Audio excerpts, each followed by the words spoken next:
भक्तजनों, आइए हम संक्षिप्त आनंद रामायण राज्यकांड उत्तरार्ध के 15वें सर्ग में प्रवेश करते हैं। श्री रामदास का शिष्य विष्णुदास को श्री राम जी की विशेषताएं बताना। राम राज्य की महिमा।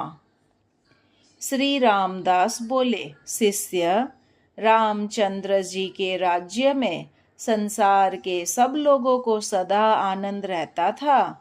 उस समय न कहीं चोरी होती, न लड़ाई झगड़ा होता, न कोई किसी की निंदा करता और न कोई किसी से डरता था।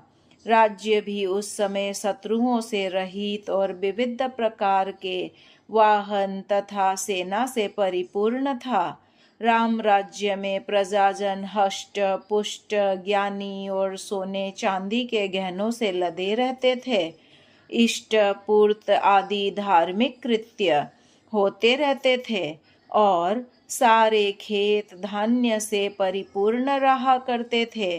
भाव यह है कि उस समय समस्त देश सुंदर था, प्रजा अच्छी थी और रहन सहन उत्तम था।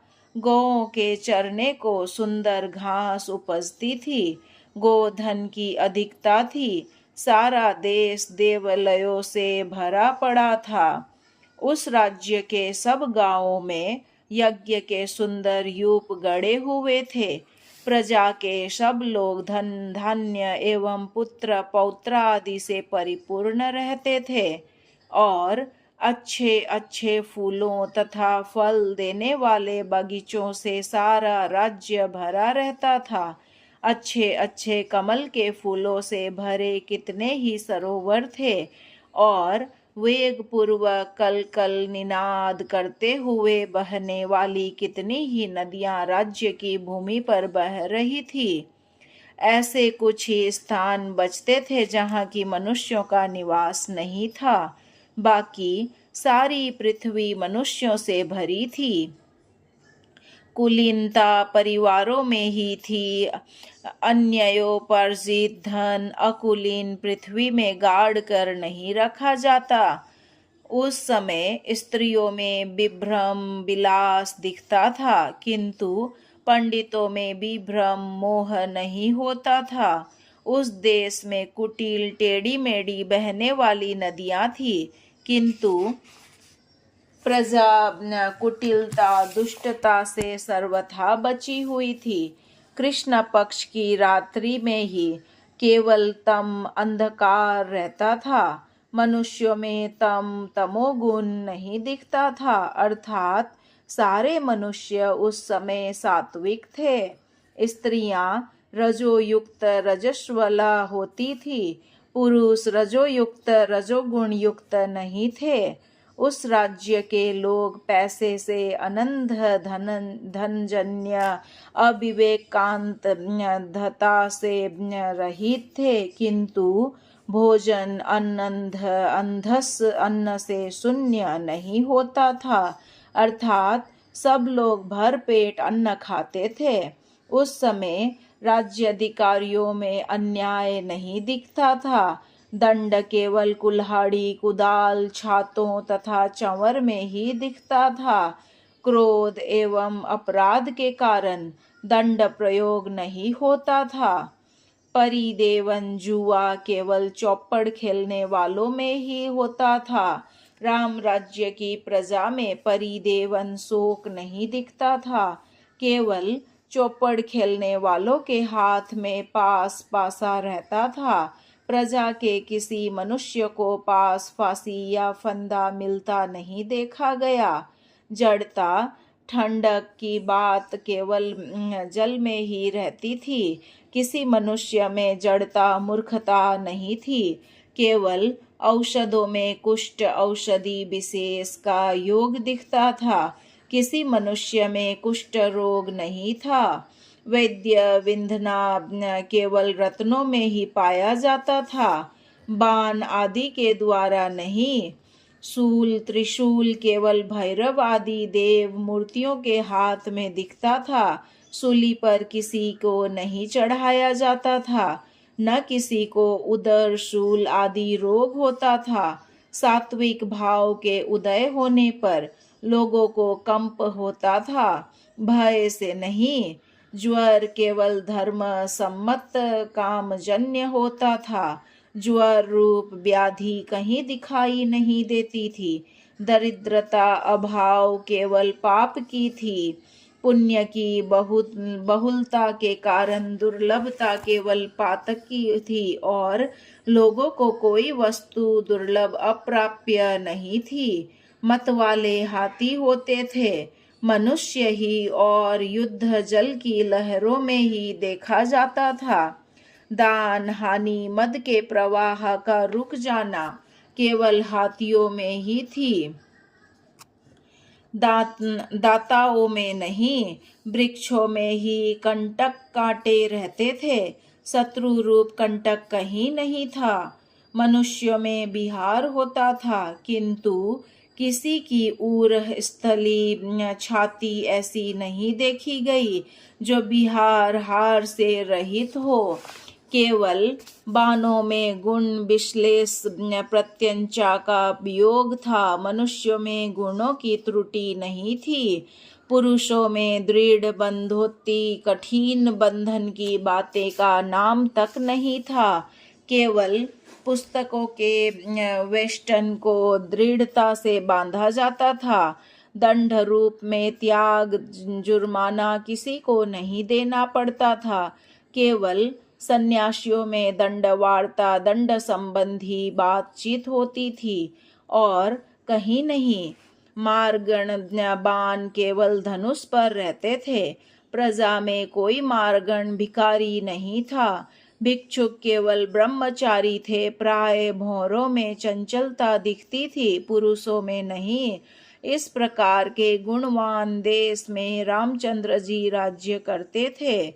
धर्म का तत्व जानने वाले प्रतापशाली श्री सीता सहित श्री रामचंद्र जी ने अविचल एवं निर्द्वंद भाव से धर्मपूर्वक राज्य किया।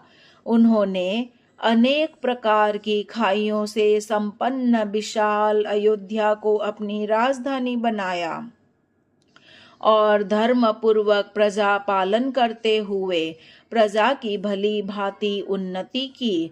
वे शत्रुओं के हृदय तथा नेत्रों में सदा सूर्य की भांति तपते थे और स्वजनों एवं मित्रों के हृदय में चंद्रमा की तरह ठंडक पहुँचाते थे। भागते हुए शत्रु रूपी मेघों के द्वारा वे इंद्र के समान समरांगण में अपने धनुष प्रयोग करते हुए देखे जाते थे।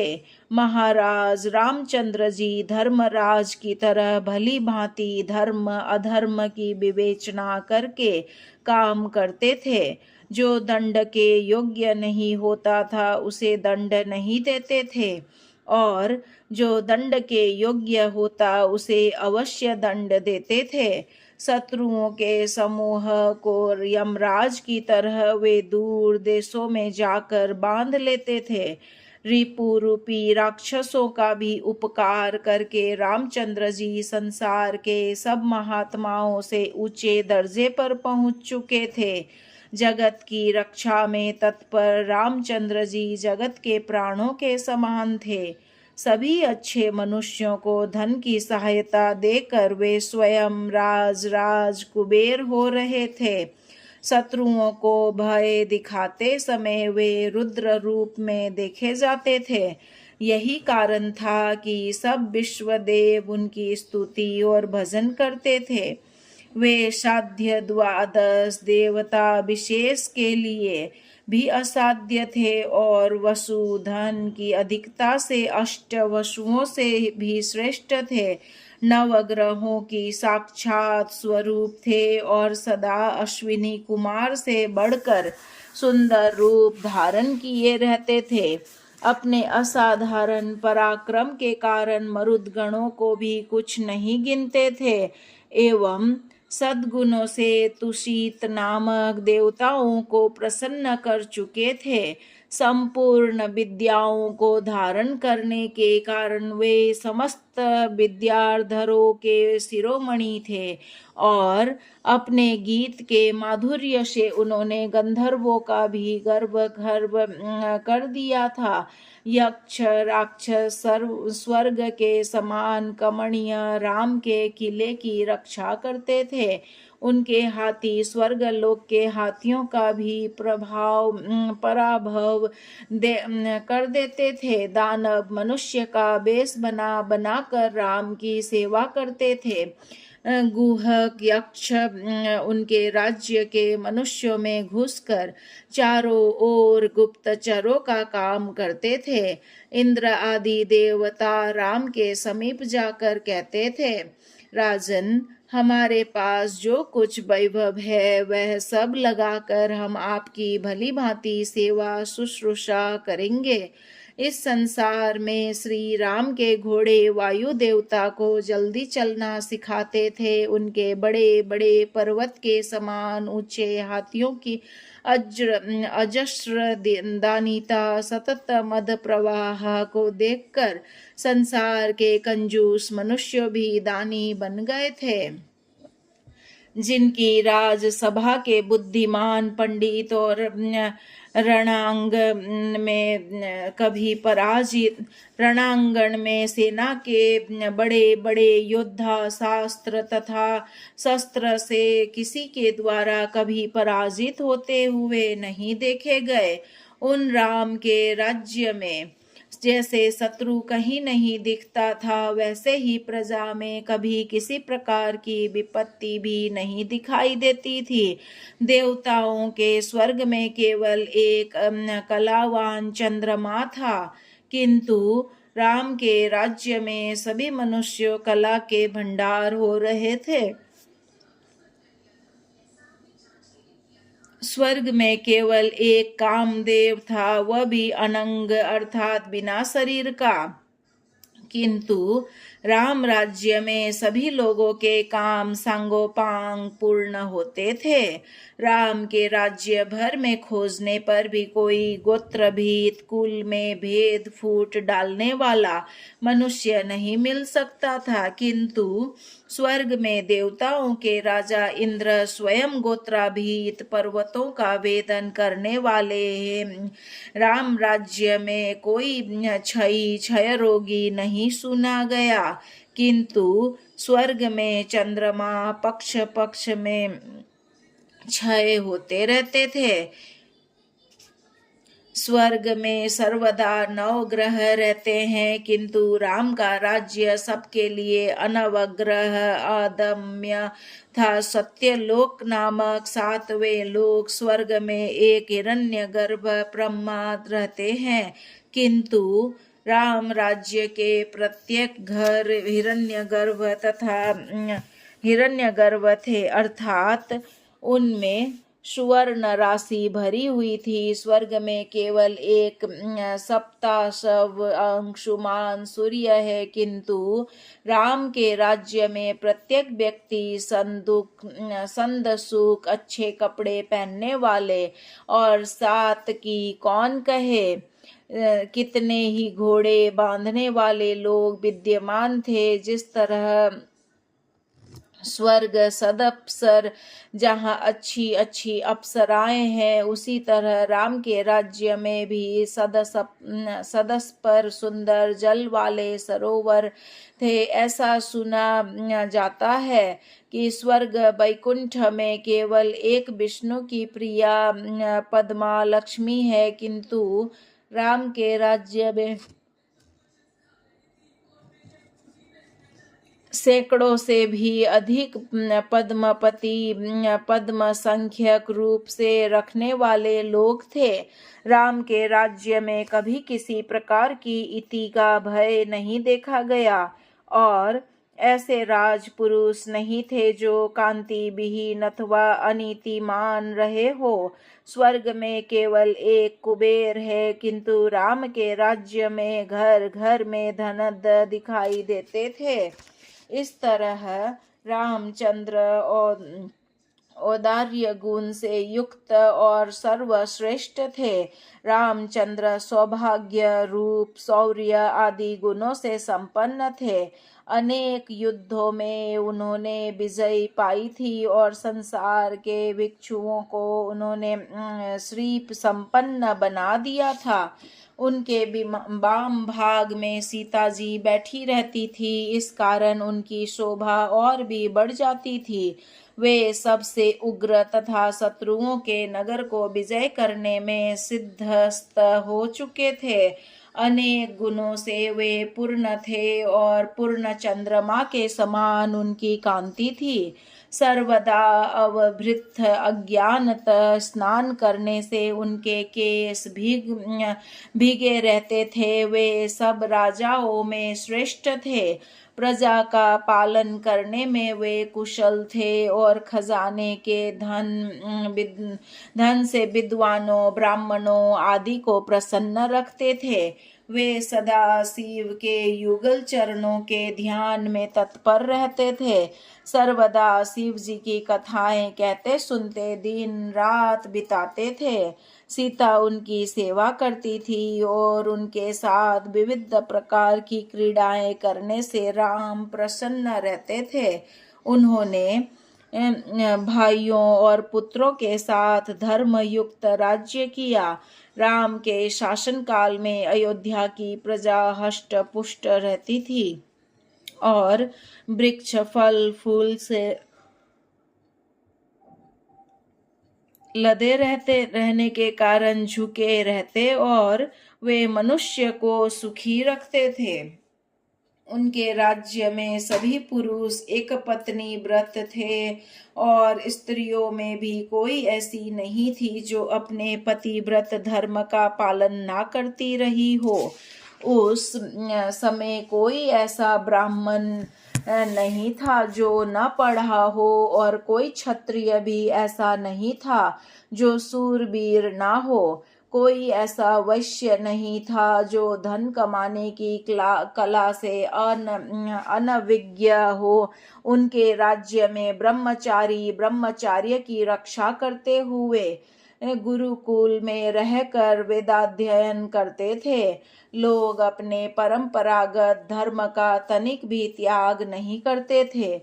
राम के राज्य में कोई संतान विहीन तथा निर्धन नहीं था और कोई ऐसा भी नहीं था जो अपनी मर्यादा के विरुद्ध आचरण करने वाला हो। उनके राज्य में कोई अकाल मृत्यु का ग्रास नहीं बन सका।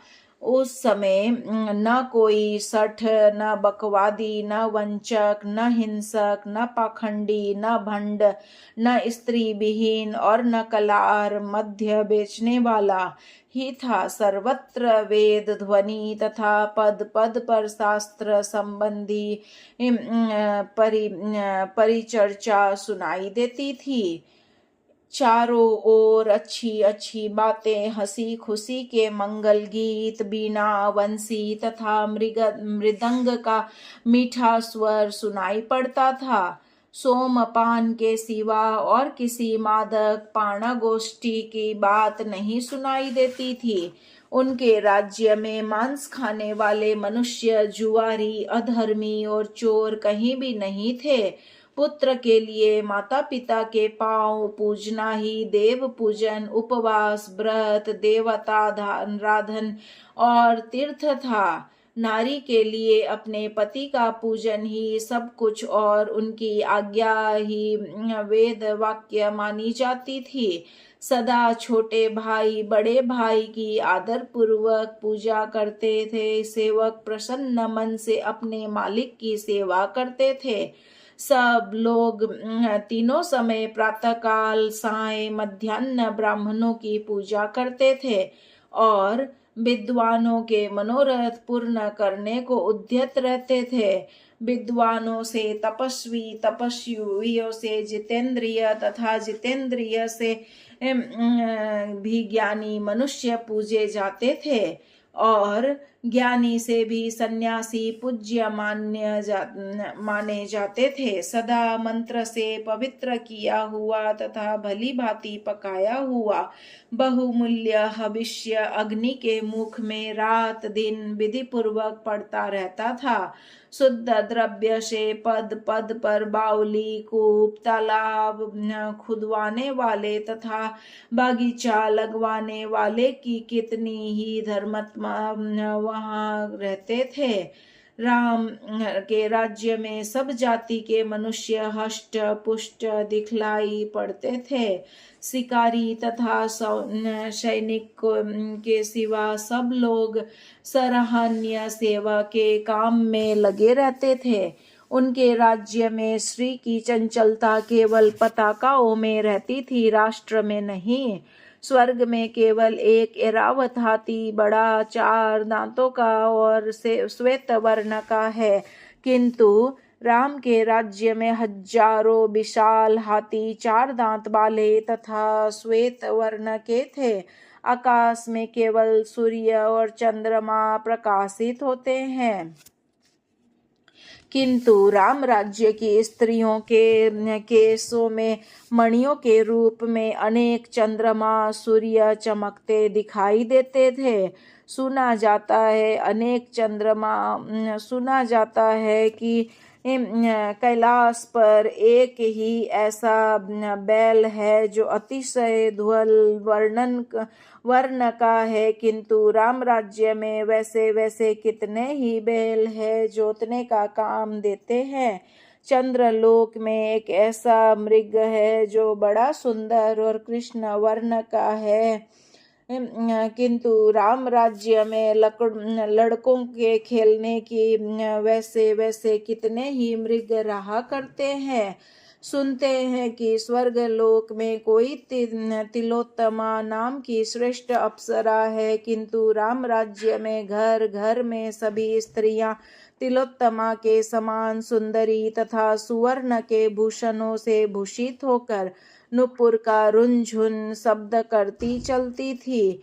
ये सुनते हैं कि स्वर्ग में केवल एक सहस्त्राक्ष इंद्र अमर देवता है, किंतु राम के यहाँ अनेकों सहस्त्राक्ष चामर थे।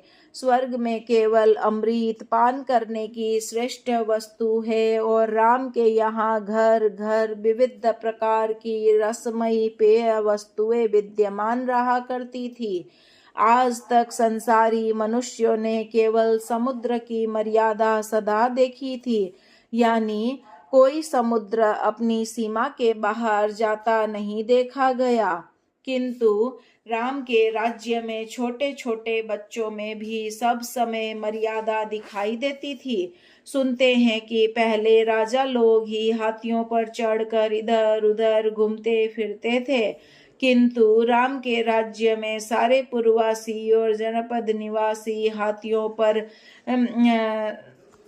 सवार होकर घूमते दिखाई देते थे। सुना जाता है कि पहले लोग फागुन के महीने में ही रंग तथा सुगंधित वस्तुएं एवं एक दूसरे पर छिड़कते थे और फाग खेलते थे, किंतु राम के राज्य में लोग अन्न आदि रहने के कारण सर्वदा वैसे ही खेल किया करते थे।